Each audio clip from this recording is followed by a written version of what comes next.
যারা ক্যান্ডিডেট আছে ক্যান্ডিডেটদেরকে টার্গেট করে তাদের আইডিগুলো হ্যাক করার মারাত্মক প্রচেষ্টা চলছে। গত কয়েকদিন যাবতই হল টু হল আমি যাচ্ছি, আমার প্যানেল যাচ্ছে, আমরা যাচ্ছি একসাথে। সাধারণ শিক্ষার্থীদের অভূতপূর্ব সাড়া পাচ্ছি। ক্যাম্পাসে একটা নির্বাচনের সুন্দর আমেজ বইছে। এরই মধ্যেই যে সমস্যাগুলো আছে তা নিয়ে আমরা নির্বাচন কমিশনের চিফ রিটার্নিং অফিসারের সাথে কথা বলেছি। ইতিমধ্যে আমি আপনাদেরকে জানিয়েছি বিভিন্ন পেজ সংক্রান্ত, বিভিন্ন অনলাইনের প্রপাগান্ডা সংক্রান্ত যে সমস্যাগুলো আমরা জানিয়েছি চিফ রিটার্নিং অফিসারকে। তারা এখনো পর্যন্ত কোনো সুষ্ঠু সমাধান আমরা পাইনি।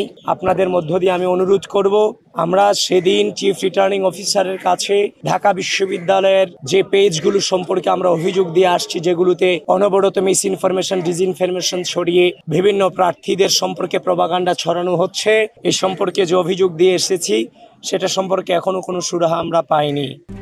RICL TMX, যুগের পর যুগ স্থাপনা থাকে মজবুত। তারপর বিগত যে কুয়েত মৈত্রী হলে যে আমাদের প্রার্থীকে বের করে দেওয়া হয়েছিল, আমরা অভিযোগ দিয়েছি, সেটার কোনো সুরাহা এখনো পর্যন্ত পাইনি। সেই নির্বাচনে যে কর্মকর্তা আছে কুয়েত মৈত্রী হলের, তার সম্পর্কে কি ব্যবস্থা নেওয়া হয়েছে সেটা এখনো পর্যন্ত আমরা জানতে পারিনি। আমরা কোনো অভিযোগ দিতে চাই না, অভিযোগের দিকে যেতে চাই না। আমরা একটি সুন্দর, সুষ্ঠু, একটি গ্রহণযোগ্য নির্বাচন আয়োজনের পথে আমরা সম্মিলিতভাবেই হাঁটছি এবং আমরা চাই এই বাংলাদেশের দীর্ঘ সময় ধরে যে গণতন্ত্র, ভোটাধিকার লুণ্ঠিত ছিল সেটাকে ফিরিয়ে আনবার জন্য সেটার সুন্দর পদচারণা এই ঢাকা বিশ্ববিদ্যালয়ের মাটি থেকে সূচনা হবে, সেটা আমরা বারবার আশা রাখছি।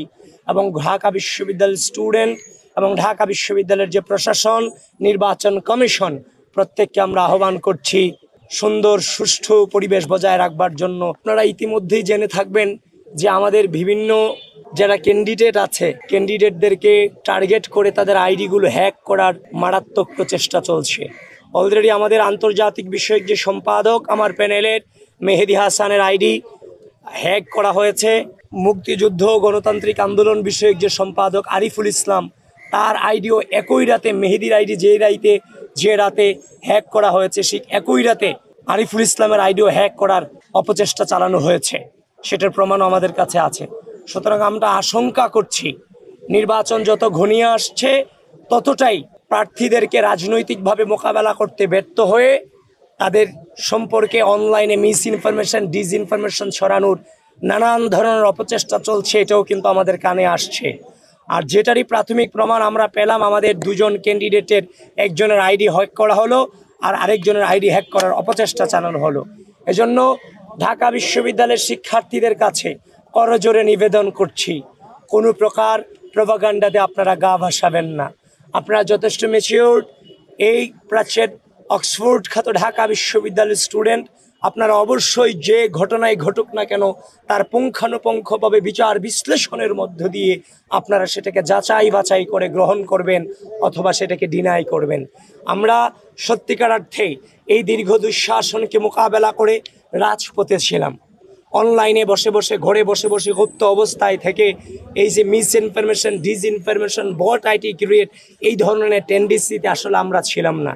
এই জন্য আমি ঢাকা বিশ্ববিদ্যালয়ের শিক্ষার্থীদেরকে আহ্বান করছি, প্রিয় ভাইয়েরা, প্রিয় বোনেরা, যদি কোনো অপরাধ করি, যদি কোনো ভুল করে থাকি, আমরা ওপেন আছি। আমরা আপনাদের কাছে আপনাদের কাঠগড়ায় দাঁড়ানোর জন্য 24/7 আমরা প্রস্তুত আছি।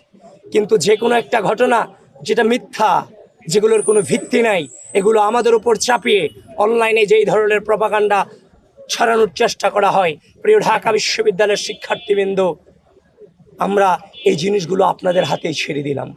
আপনারা যাচাই বাছাই করে এই জিনিসগুলো ব্যাপারে আপনারা প্রভাবিত হবেন।